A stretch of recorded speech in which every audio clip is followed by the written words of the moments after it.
I can smell ice cream 6 feet away. That's great, Dougie. Dougie and I are driving up to pick up a 1970 Barracuda. Now, in my tow truck, I just bought us a brand new tow truck. We had a DVD installed. Dougie and I grew up on horror films. All right, we love the old Frankenstein, Universal Studios stuff, Dracula, Wolfman, even Abbott and Costello. I got one of those DVDs, Meet Frankenstein. And we're having a good time.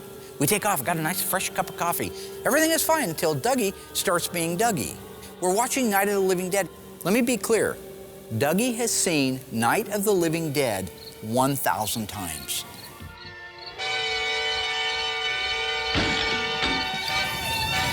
Is that Barbara? No, it's not Barbara. Well, who is it? I don't know. Johnny? Johnny's dead. Johnny who? Johnny, her brother, the one that says they're coming to get you, Barbara, that we use in the show all the time. What's she doing now? Who? Johnny. Johnny's not a she. How do I know that? Well, this ain't the crying game. Crying game? Who's crying? Nobody's crying. In the crying game, when he pulls the shirt open and he shows his meat and two veg. I don't know what Mark was talking about, meat and two veg. I don't know what movie that's from. All I know is I like chocolate brownie thunder ice cream. I wouldn't watch that kind of a movie. You watch worse movies than that. Like Night of the Living Dead. Night of the Living Dead's a great movie. It's a cult classic. If you say anything about it again, you're going to walk the rest of the way to Salem. It's my favorite movie. What is? I don't want to walk. You know how exhausting it is? Ask anybody at the shop. Ask Will. Ask the guys in the assembly shop. Ask the camera guys. It's exhausting. You can't win a conversation with them. It's like a virtual game of tic-tac-toe. All right? The very best move is not to play. That's from War Games, 1983. Right now, my left arm is going numb. They'd say that's one of the first signs of a heart attack. And I was perfectly fine an hour ago. I need to check my cholesterol. You know, one of these days, I'm just going to vapor lock right behind the wheel of the truck. We're all going to die. I'm going to have a heart attack. It's going to give out because the blood pressure's through the ceiling. All right? Maybe that'll make him happy.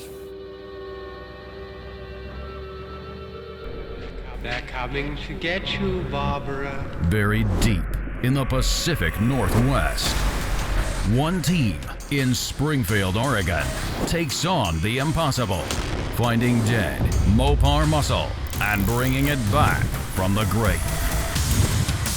Award-winning Master of Mopar, Mark Warman, his cousin Doug, his daughter Alyssa, his best friend Royal, his painter Will, and the rest of the GYC ghouls are restoring, resurrecting, and recreating some of the fastest, fiercest, and rarest muscle cars on the planet. This is Graveyard Carz. The good news is I didn't have a heart attack, and we made it to the lady's house with the Barracuda. So, one for the kid. So Doug and I are out in Cheshire, Oregon, picking up a 1970 Plymouth Barracuda. I got the strangest call last night from this nice lady that said she had a 70 Barracuda. As she was describing this car, which you never find local cars. You car guys know it. No, there's never anything in your backyard anymore. Everything comes in from tens of thousands of miles away. But she had called and said that she had a 70 Barracuda for a long time, and she'd like to sell it. And so I had her describe it to me. And as she was describing it, somewhere in my brain, because I know all the Mopars in town, or think you do, she bought it from a guy in Veneta, had it since '87, then started to describe the interior to me. I'm thinking, man, there's no way is that any way that's that car? So after a few more minutes talking with her, I said, so did you used to live in Springfield? Because if you did, my cousin might know you. And she goes, is your cousin Doug Oldham? I said, well, we call him Cousin Dougie. Yes, that's him. Okay, so this was so much fun. Mark gets a call from a girl named Heidi with a blue Barracuda for sale. She was engaged to a friend of mine named Todd. They've had that car for years. And so now I guess she wants to let this car go, and this is so much fun. It's like reliving the past or something, going back to see this car that I haven't seen for 25 years or so, and I'm so excited to see what this car looks like now after all these years and see some old friends again. The girl moved into Springfield, lived on G Street, and Mark and I actually drove by a couple of times and stopped and, inquired as to if she'd ever want to sell this car, and she said no, she'd never part with it. She named the car Annie, from Dreamboat Annie, the Heart album, so she's got some real sentimental attachment to this car. Mark, her name is Annie. Her name is Annie? Yes. Heart, Barracuda, Dreamboat Annie. Oh, yes. Very good. Those of you at home who own cars, a lot of times name your cars Betsy or Old Rusty or Blue or whatever. And I just think that's cool. That just means that thing has been not just transportation for her, but an actual family member. And it's just funny how these little cars, these little nothing cars, not just Mopar, but any car, can become a fabric in the lives of people. Anyway, we made a deal on the phone. We're just out here right now getting it loaded up. It looks exactly, it might even look a little bit better than I thought it was gonna, but it's been set in a long time, so it'll need a little bit of work to get going. But just to find a 70 Barracuda in today's world. Intact, in one piece. Intact and in one piece, and allegedly will run, and I believe it, the original numbers matching engine. We just unloaded it from a trailer. So we show up to Heidi's house to pick up this car, and naturally, she's got a trailer parked in front of this car. Well, it wasn't bad enough that the trailer was in front of the car, but there was an engine on an engine stand in the trailer. Mark and I have to take this 6-cylinder engine and muscle this thing out onto a pallet so we can load it up in our van by hand. I wish we had our Doosan forklift for that. Once we got the trailer with the engine and everything out of the way, we were able to move the rollback into position, lower the deck on it, and get ready to load this car up. I haven't even checked this car out yet. I just know that it's a good old car and that I want it, and it's in my backyard, so I'd be an idiot not to take advantage of the entire situation. All right, Dougie, let's take a look at this old bad boy. Is she tied down? Yeah, it might be. Oh, just hooked. Nope. Oh, look at that. Somebody painted the grill black. Looks familiar, don't it? It does. That's the first thing Dougie did to his Barracuda. Couldn't wait to paint the grill. Couldn't wait. So when we show up to see the car, the thing looked great overall. And one thing that caught my attention was the grill, which originally was argent silver, just like mine, and they painted theirs flat black as well. And that made me feel a lot better about mine, which Mark has harassed me to this day about. The rear panel was painted flat black, just like mine. It looked good. The car looked good. He wanted an AAR Cuda and his daddy wouldn't buy him one, I guess. I don't know. I don't know. So now when you're talking about a black grill for a 1970 Barracuda or Cuda, the only model that ever came with a black grill was the AAR, All-American Race Team car. It was a smooth, matte finish black, all right? Now Doug's car was a Grand Coupe, so he had the bright argent silver grille and matching tail panel on it. And I gotta admit, when he did paint those black, the car really did start to stand out and look much more ominous than it did. Although if we were to find his original car and restore it, we'd put all the argent stuff back, because now we're OE guys. Back then we were butchers. Hey, that looks all right. White interior. It's all there. Oh, is it? Yeah. Oh my gosh. Well, Dougie's in heaven now. I loved my car being a Grand Coupe because I had a full white leather interior. You know, it was different. Everybody else had black interior, whatever, but mine had white leather and I loved it. And this car has white interior too, and it makes it that much more appealing to me. I'm really excited to buy this car because it's so close. We know the car, we know the history on it, we know the people, and it's a unique little car with a slant six like that, a kind of a plain hamburger sleeper car. I just think it's awesome that we're in a position that we can go out, find cars like this and buy them.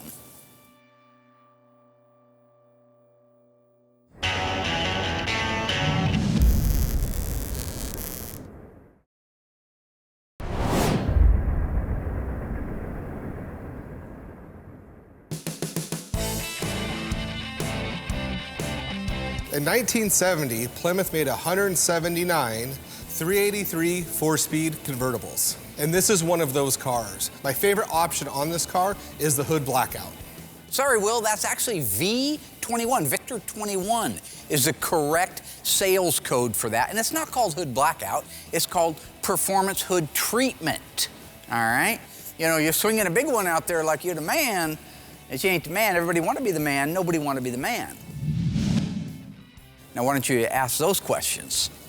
So when it comes to doing the blackout or the stripe, I love doing these because they really offset the car. They break up. This car in particular is orange, engine's orange, so that hood stripe's really gonna offset nicely, especially with the black top. With that being said, there's two ways to do this. We have the graveyard out there, which is a great reference. At this point, I'm able to take an original hood, bring it inside, and get my measurements. So the first thing we do is I want to get the measurement that's right here to this leading edge, which is about 7/8 from there to there. And I want to see if they did the same thing on the other side, which they didn't. They did this side at 3/4. The factory didn't do them perfect. Do you want to match it to the factory or do you want to make it perfect? I think it's cool to do it to factory, but Mark would much rather have them perfect. So even though this is off a little bit, we'll clean it up when we go in there to actually do it. See, this is what you call a preemptive strike on old Magic Hat's part, right? He finds a factory hood that has the V21 performance treatment on it. It's as close to perfect as humanly possible. It actually, I've looked at a lot of those, and they're almost perfect, all right? But play it down. Oh, these aren't perfect. So don't expect perfect out of me if the factory couldn't get perfect. That way, when his is all off and wonky and the stripes are all over the place and he's destroyed the looks of the car, he can blame the factory hood for it. That's a preemptive strike. I've seen this movie before, all right? Now, when it does kill the entire looks of the car, and the car's dead, I gotta explain that to the customer. And Will's gonna go back and say, roll the tape again. No, let me tell you something. My training is as a painter and not a coroner, all right? Now that's Gerald Olin from 1408 Sam Jackson. My training is as a manager, not a coroner. Says that to John Cusack. Mike Inslin. What is it again, the question? We got our measurements. I've written them all down exactly how they're on the hood, the original hood. So we're gonna lay them out on this. They're off a little bit on the original hood, so we may make some adjustments as we go. Now what he's doing there is he wants a parade, all right? He's like, well, look at me, I got everything perfect. It's right down to the, this is some angle to get a parade. Remember Kelly Robinson in I Spy? Kelly Robinson, Eddie Murphy's character? He wanted a parade. Kelly Robinson wanted a parade, right? Ain't gonna be no parade, just lay the stripes out. Okay, it's not rocket science.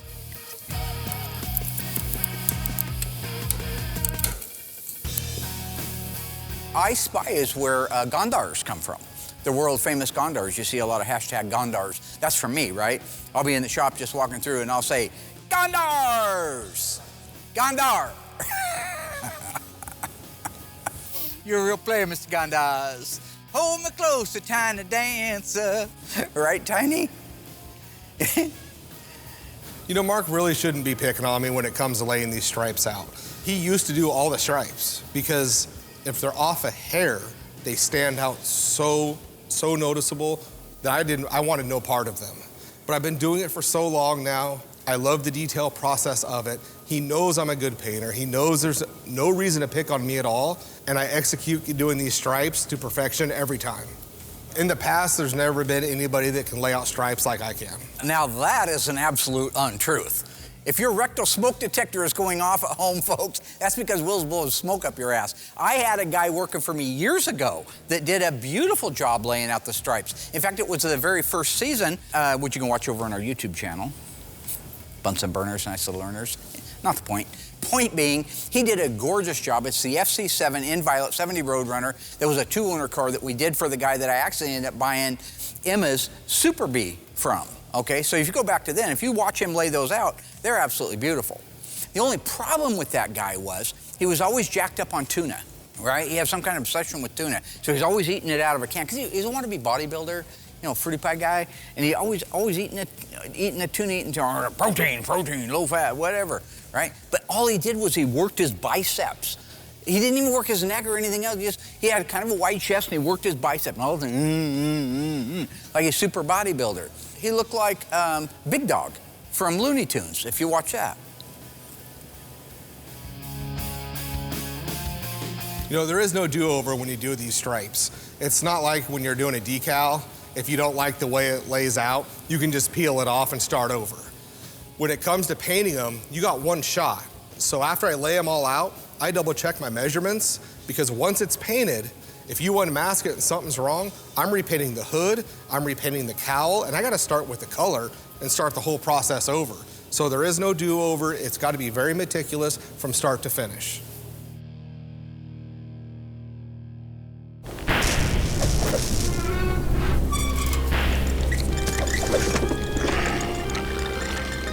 In a previous season of Graveyard Cars, this beautiful 1970 Dodge Charger in my favorite color, FK5 Burnt Orange, factory 426 Hemi 4-speed car was restored to perfection. How many 70 Dodge Chargers with a 426 Hemi and a manual 4-speed transmission were built? Is it 16, 26, 56? If you remember or you think you know the answer, stay tuned right after the break. I'll let you know how you did.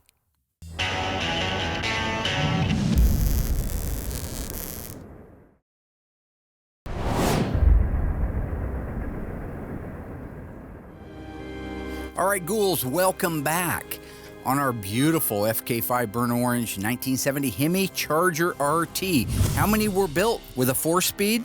If you said 56, that is exactly right. Good job. You paid attention, or you know your Mopars. And you also know this was probably one of my favorite cars of all time. The car I had when I was 16 years old was also FK5 Burnt Orange. Mine just happened to have a white top and no bumblebee stripe. This thing is a black vinyl top, white bumblebee stripe, bucket seat black interior, and to top it all off, all numbers matching. It also was one of the biggest reveals we've ever had in Graveyard Cars history. You know I can't say it enough. It's just really great to see the car just about all done. Real pretty. Did a great job here. Now here's a little inside tip of the day. The reason I chose today to go up there with Doug and pick up the Barracuda is because Philly Steak's in town. Yeah, he coming in to check out the car. He calls me up, I want to come check out that there car a day before Cindy gets here, Oh, no thank you. That means he's gonna come in, crawl all over the car, find every minute mistake or detail error and document it like it's a big thing. So I don't need to be there for that. I don't need to have my blood pressure driven through the ceiling. While walking around the car, it was nice to see a bunch of the parts I supplied actually on the car again instead of just in a box or on my shelf. Noticing some of the things, like I took liberty and I added the passenger racing mirror. I just feel a car looks unbalanced if it only has the one side. As bright as purple seems, it's really a darker color. So anything that's bright, like white or chrome, really stands out on the car. Like another thing was this car originally had a black vinyl top, and we opted to go with white because the black sort of gets lost with the purple, but with the white, it just pops. Yeah, this flip-top gas cap is an NOS one I had in stock, sent out to Mark and the guys, and they put it on the car. It looks great. NOS stands for New Old Stock, which means it's a brand new part that hasn't been used, but it's an old stock part, which means it's old from back in the day, run period correct, 1970-ish, for this car. Some items are date-coded. So NOS is a term that's misused a lot. The ones that were made in the late 70s, while they're still NOS today, they're not assembly line correct, and that's the big difference.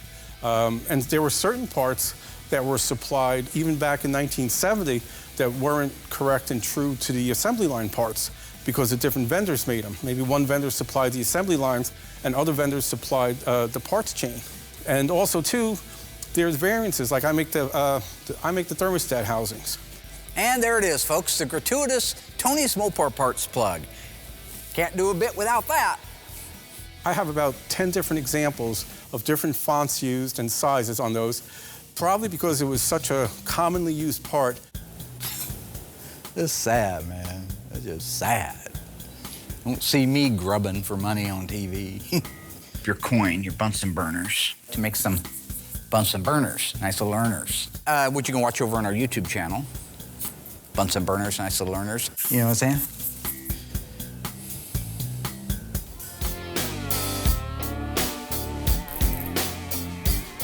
So to get those edges really nice, I use blue fine line. It's a plastic tape, and it's the last piece that I put on there. It lays around corners very well, which you need. It doesn't lift. And the most important thing is it is very flexible.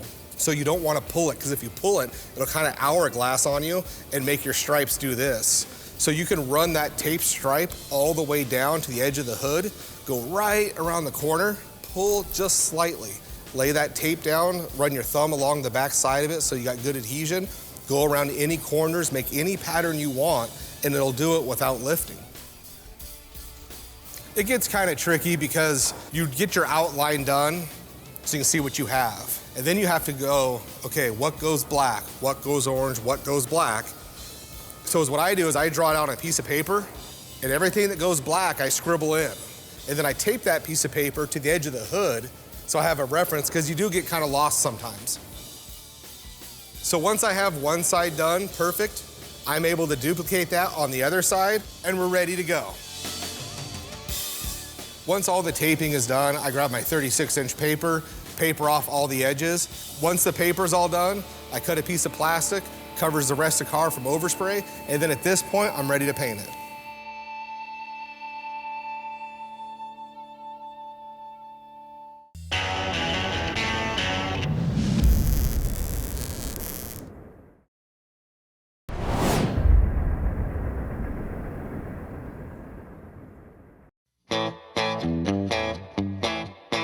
I love this little car so much. I love the lettering on the fenders, although mine was a Grand Coupe and had the Grand Coupe crests on the fenders and the rear trunk lock. It just reminds me so much of my car. New headliner and the Mopar carpets and that box there. For some reason, it's got 72 style seats in it. I'll bet you it was a bench seat car. You always had I know. buckets. This is absolutely how I got it, except for, you know, the years with like. Was it always white interior? Yeah, this is the way you got Yeah, we haven't done anything to it, but by a new headliner and the carpet that's in the box. Doug, if it had the wood grain inserts here and I didn't have your original ones, I'd say somebody put this white interior in the car. So what I'm talking about that is on the Grand Coupe, it's supposed to be the luxury edition to the Barracuda.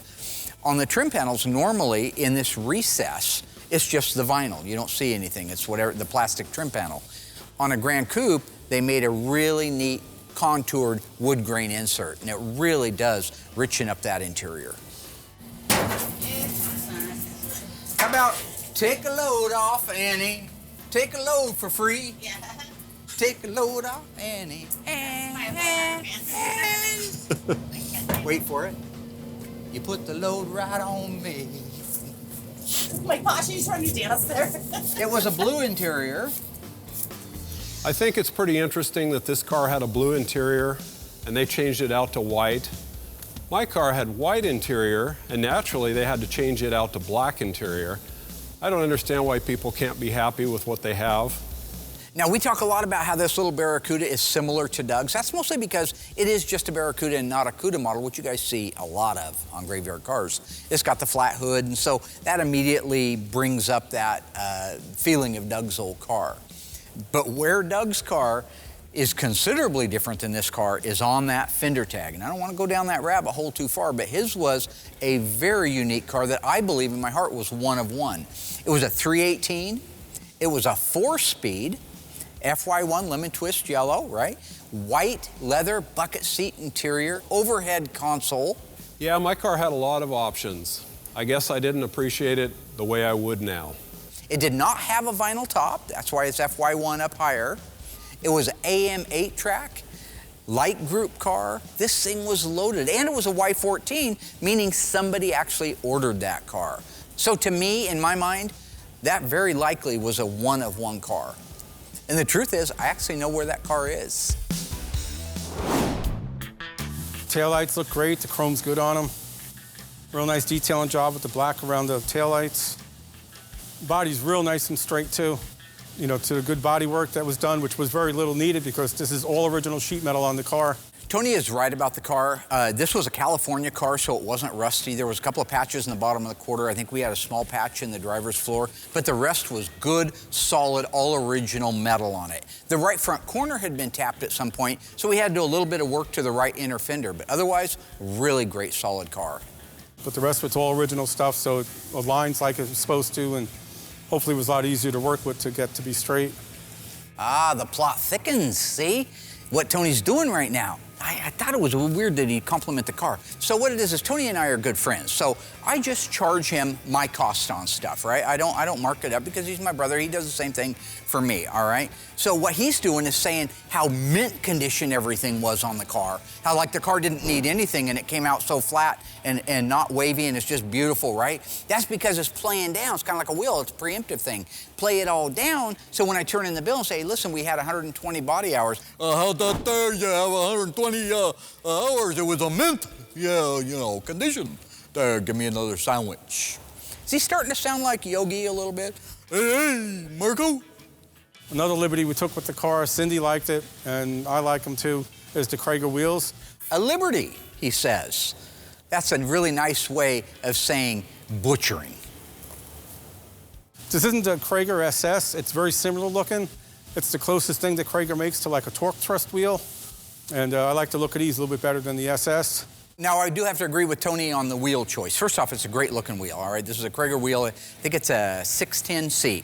That means it's actually an all aluminum wheel, whereas the Krager SS has a steel outer band with the cast aluminum inner. This is actually all cast aluminum, and then it's chromed. So it's a beautiful wheel. And it's 20 lug nuts to change it out. So it's not like you change the top from black to white, and now you have to redo half the car to fix it.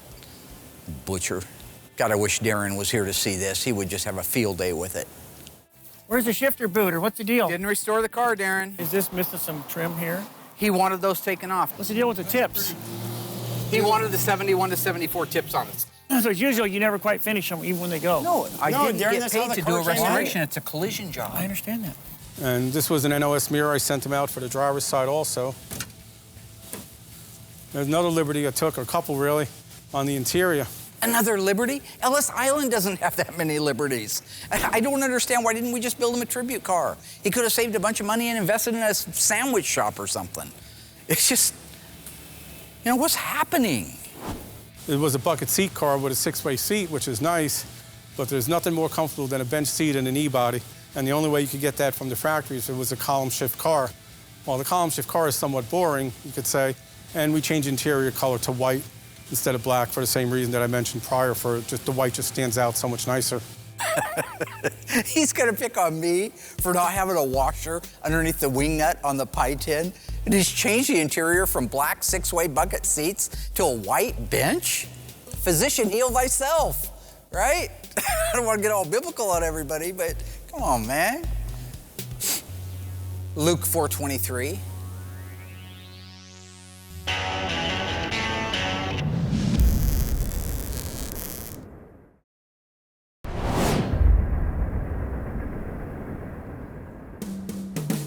Most of the time when you're sitting in an E-body, you feel like you're in a hole and like you're a little guy looking behind the steering wheel. With the bench seat, you sit so much taller. You have much better vision and view. I also added the tough wheel on the car. Oh, a tough wheel. A tough wheel. Good call. Mind if I just check the sales option code book real quick here? S84, S84. I don't see the S84 option in a 1970 E-body. That is so weird. The tough wheel is actually a smaller diameter than the standard wheel, so it makes the steering ratio seem quicker. The instrument cluster is beautiful on this. Instrument Specialties did a real nice job. We stayed with the black headliner instead of white, just for cleaning purposes, and very happy to see it done and very happy to see the progress. Long time waiting. Here we go again with another liberty I took. Another liberty. It was originally a black body side molding car, and we opted to go with the white stripe. Again, it stands out. It just looks really good and ties all the white in together. Looking at the front of the car, the grille is just gorgeous. Such a nice job on that. I believe they restored the original grille, and Cindy will be real happy when she sees it. It was a bench seat car originally. Oh. What? It was a bench seat car originally. I love it. I think the bench seat is so intriguing to us now because all the cars we do are bucket seat console shift cars. Whether they even started life that way, that's the way we see them now at the car shows. I think they look like a bucket seat from the front and from the back. It isn't until you look down and see that they're not actually separated that you realize it's a bench seat. 9/24, October 24th is when it was born, 1969. V5X, you know what it used to have on it? Those ugly body side moldings.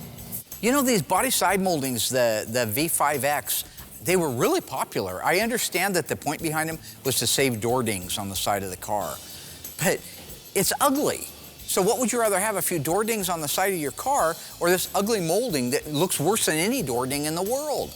If you look at our green car, the 70 Challenger RT SE that we did a few seasons ago, it had that, had got to put it back on. It's an original numbers matching car. Tony's car had it. He didn't opt to put it back on because he took a liberty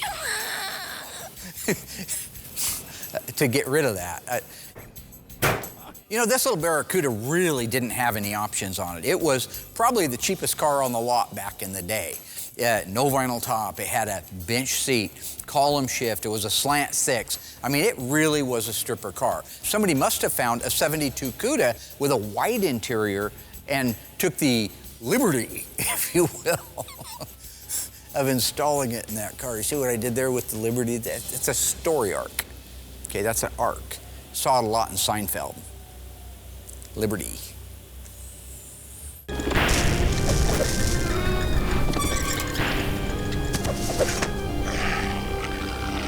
In a very early season of Graveyard Cars, we restored this gorgeous one of one 1970 Dodge Challenger, an FC7 Plum Crazy, loaded with options. True or false, this car was a 4-speed. If you remember the car and you think you know the answer, stay tuned after the break. I'll let you know how you did.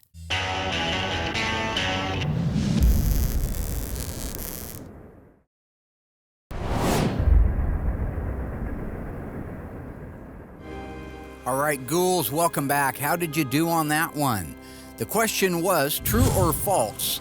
Our rare sunroof option 1970 Dodge Challenger was a factory 4-speed. If you said yes, you're wrong. That car was an automatic on the floor with console. This car, to date, was one of the most loaded cars we've done. We're talking houndstooth interior, rim blow steering wheel, luggage rack, V21 performance hood treatment, black vinyl top, power sunroof, front and rear bumper guards. This thing was loaded. It's nice to actually see the parts on a car instead of just having them as parts. The original battery cables. Nice thing is on the positive cable, there's distinct different color between the two different cables on there that the reproductions don't have, and even the later service, the NOS service parts didn't have either.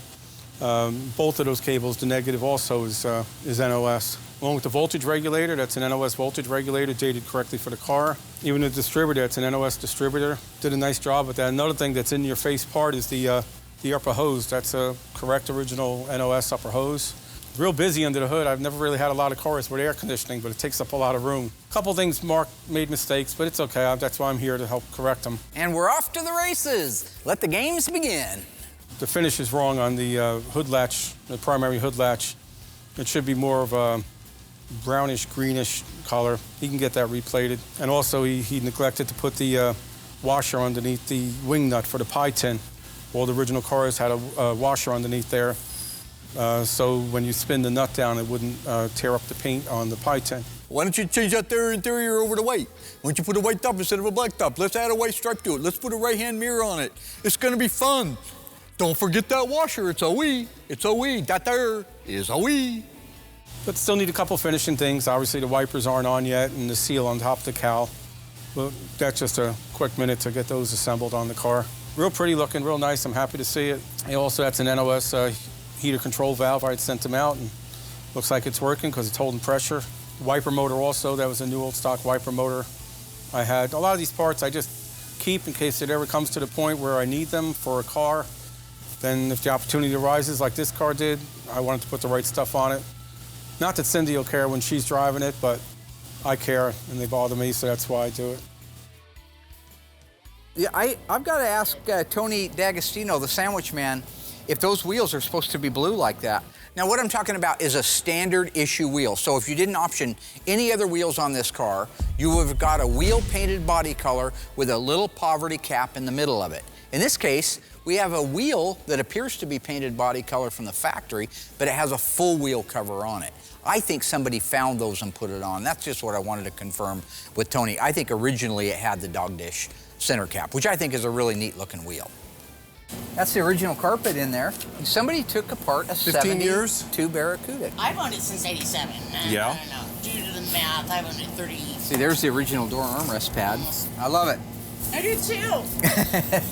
Oh, man. All right, so I think we ought to load this thing up. I ought to give her some money, and we ought to get her loaded up. What do you think? I still think it's great to be able to do, after all these years, what we did as kids. We don't see eye to eye all the time, but we get along and we enjoy working on these cars again after all these years. I think we are so lucky. You know, I'm asked this a lot. Did I ever think that Graveyard Cars would be doing what we're doing now? And, you know, I had no idea what would happen with Graveyard Cars when I had the idea. I hoped that it would be a fun show. I never dreamed, and if somebody had said something when I was a kid, I still wouldn't have dreamed that it would be where it's at today. To be able to work on the greatest cars that I have loved and drooled over my entire life, and to be able to go out with my cousin and hang out as much as he makes me crazy, and be able to buy these cars and bring them back and offer them to somebody as their dream car. So it's definitely better than anything I could have dreamed of or hoped for. I believe it was John Lennon that said, "Life is what happens when you're busy making other plans." And for me, that's true.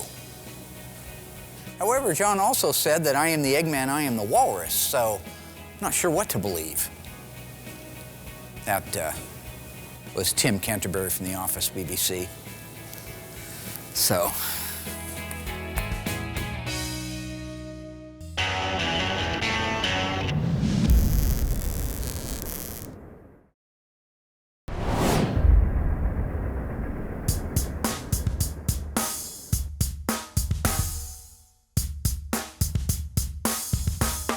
When we finished loading up the Barracuda, I called back to Will and just asked if Sandwich Man was still around. He said he was still there, and I'm quoting Will now, crawling up its ass with a flashlight, unquote. So I'm gonna borrow a branch from the Supertramp tree and take the long way home. You know what I'm saying? Well, it's nice to see the car done, or very, very close to being done. There's a couple of little things that still need to be assembled on the car, like the support bracket from the lower radiator support to the K-frame. One of the liberties I took with the car was putting a fast ratio steering in it. Did you know that Lady Liberty wears a size 879 shoe? It makes it so much nicer to drive, and hence the longer pitman arm with the fast ratio right on it. Beautiful exhaust system, that's from ECS, and I think this is the only one that Mark said that they actually welded the resonators right to the head pipes, which was the way how the factory did it. It was welded together as one piece.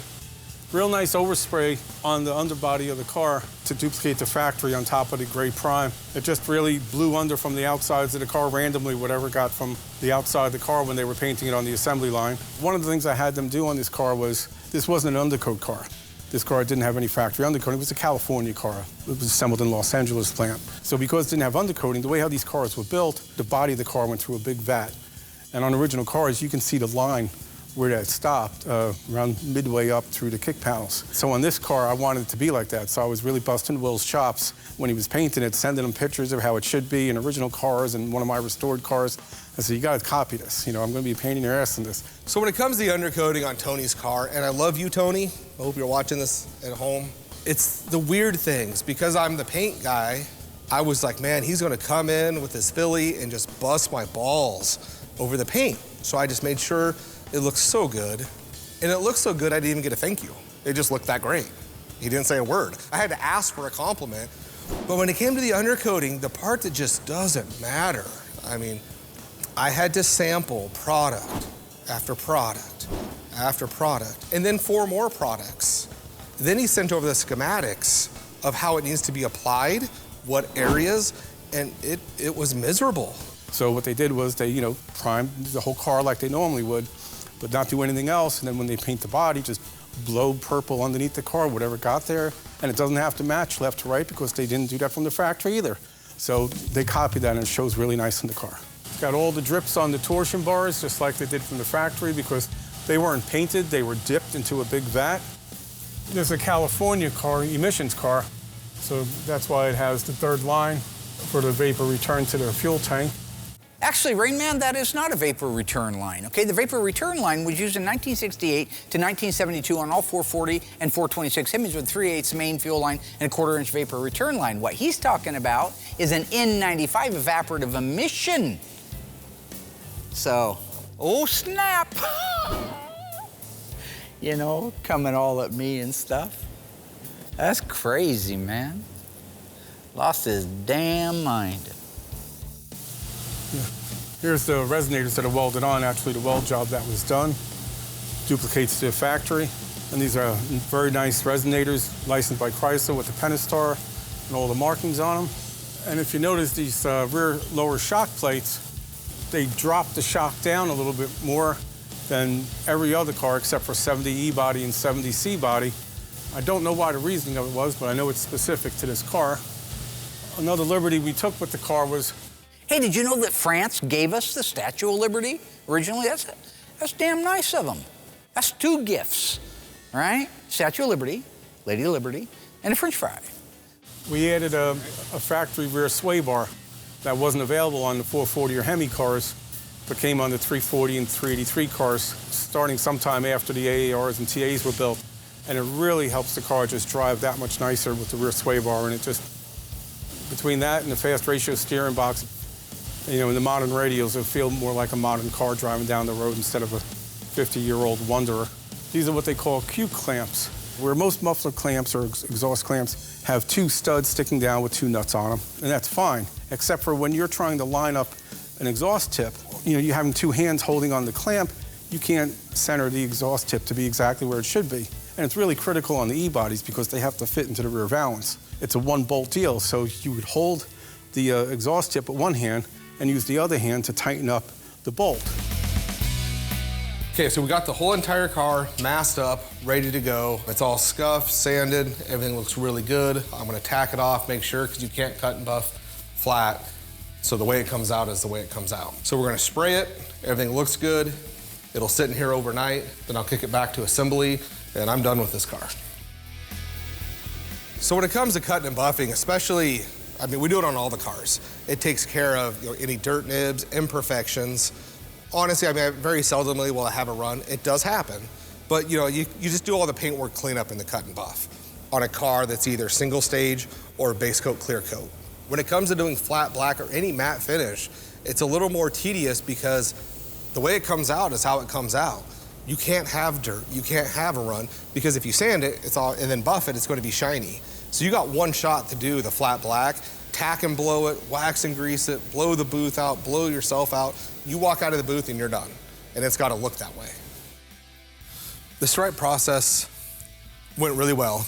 Came out perfect, looks amazing. It's just a very tedious process, and I learned I can't be filmed the whole time while trying to get measurements. It's too distracting and too much of a pain in the butt. So just making sure the stripes are done perfect takes so much time. But they look amazing. Got it over here for Justin to assemble, and we can walk away from this car at this point.